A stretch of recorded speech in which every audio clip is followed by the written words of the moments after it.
Ladies and gentlemen, welcome to the world first, galaxy first, nebula first, tier 4 Dr. Voodoo tier 4 review. Now, I have a lot to say about this character. I absolutely love Dr. Voodoo. I think he's really cool, has really nice animations. I think he's very proc friendly, fun to play. He's got one of the fastest V-pad skills in the game. He's got a support buff now so that he has more flexibility for game modes, even PvP. I'm using him in Team Battle Arena, so are other top whales. And he's still got that tremendous leadership, that debuff increasing leadership, which we know is insanely good for dispatch. And what I wanted to start the video off by showcasing is Dr. Voodoo, my Dr. Voodoo tier 4, with a build that's going to surprise you. Carrying two completely free-to-play scrubs. And I've chosen these two scrubs for a reason that we'll get to soon. Carrying them through stage 13-1. Yeah, very, very high stage of dispatch. It's not sector 14, but it is very, very close. This was a very difficult sector not that long ago when it was introduced, and he is making short work of it with essentially two scrubs. Now, the reason why I chose Okoye and Joaquim Torres is twofold. Firstly, because they're completely free to play. I didn't want to choose, Sunspot or Hood or Leader or whatever.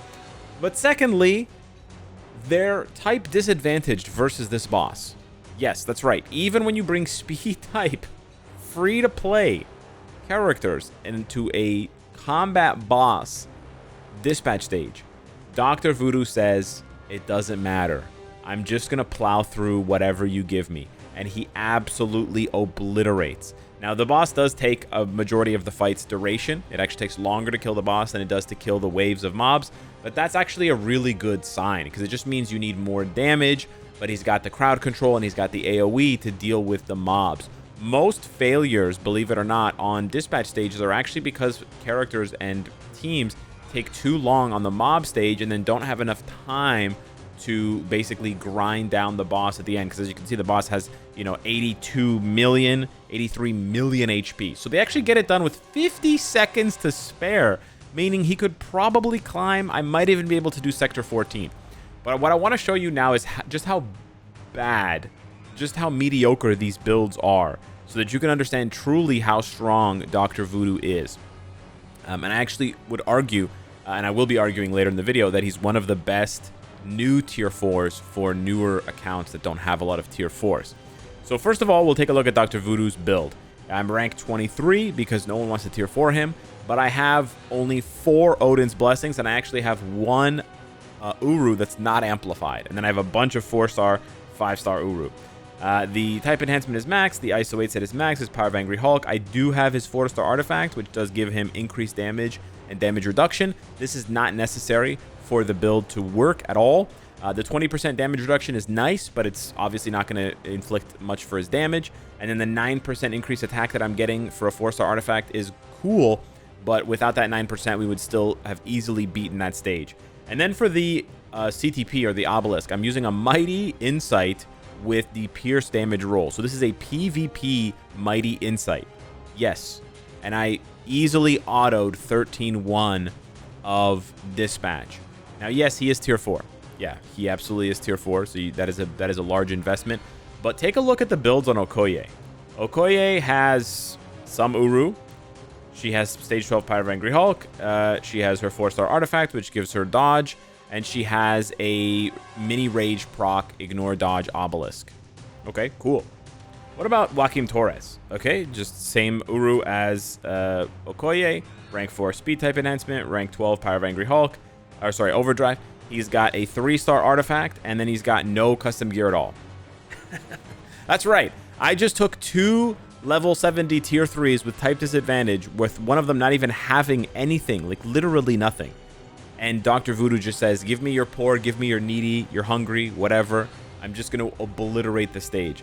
Imagine if I actually used good characters. Or, in this case, imagine if your account wasn't as stacked as mine. You didn't have as much Pierce. You didn't have as much all attack. You didn't have as much swords or emblems or whatever.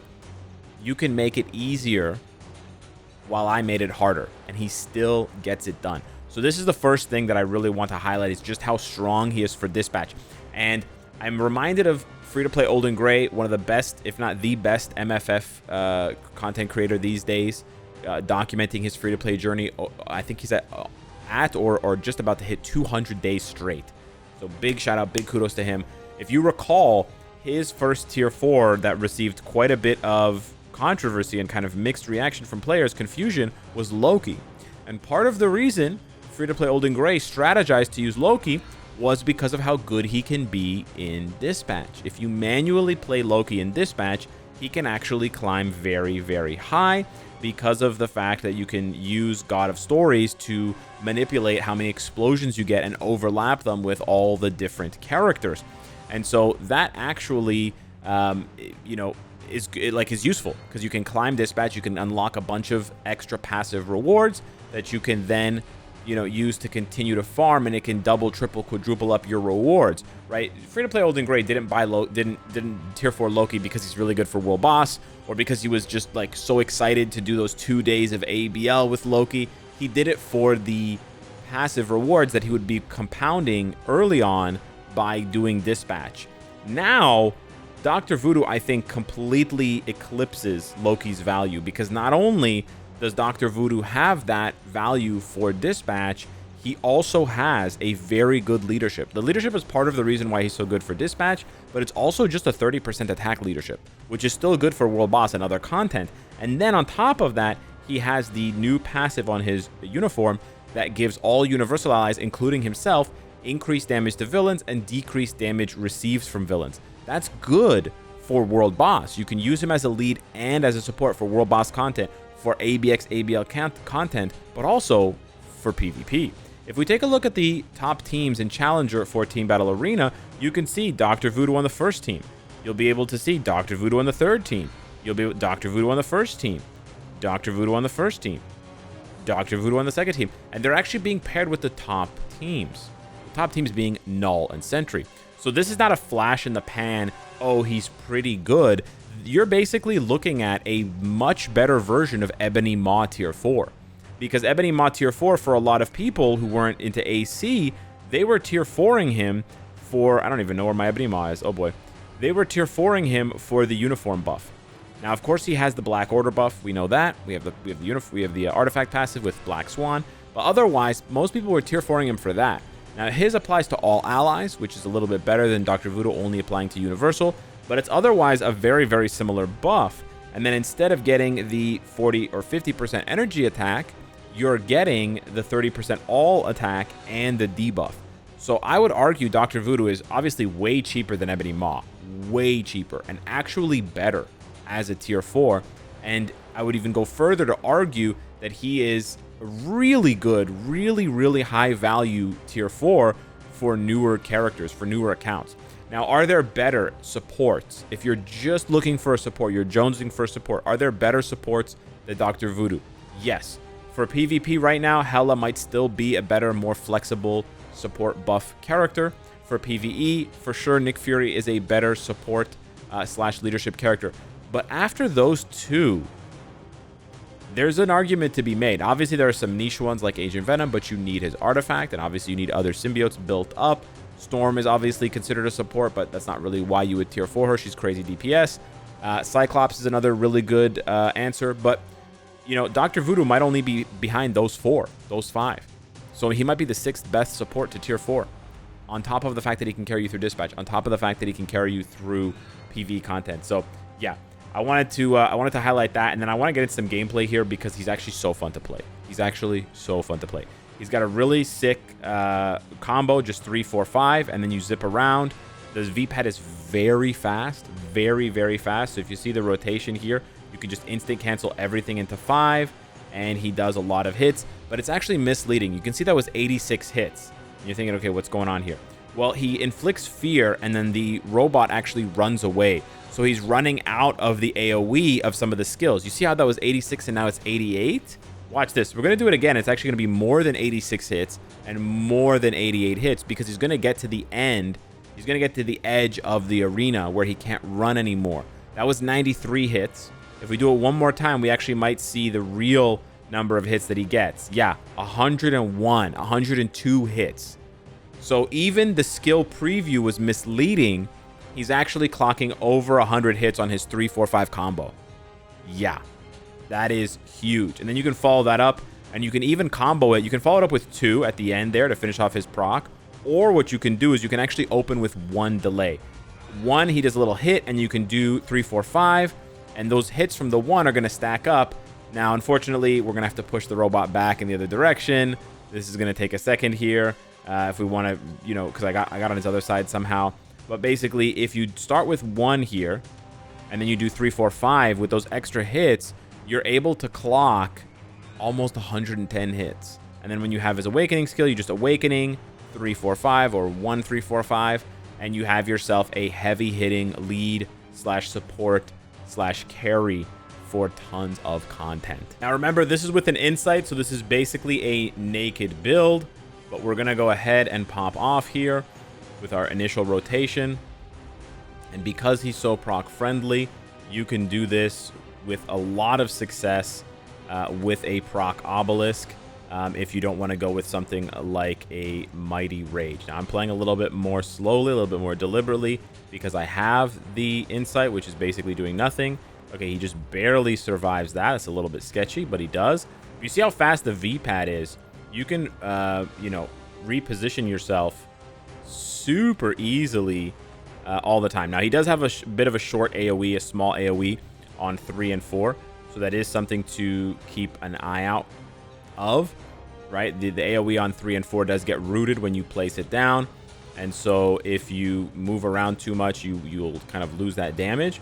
And as you can see here, he's not able to clear the stage with an insight.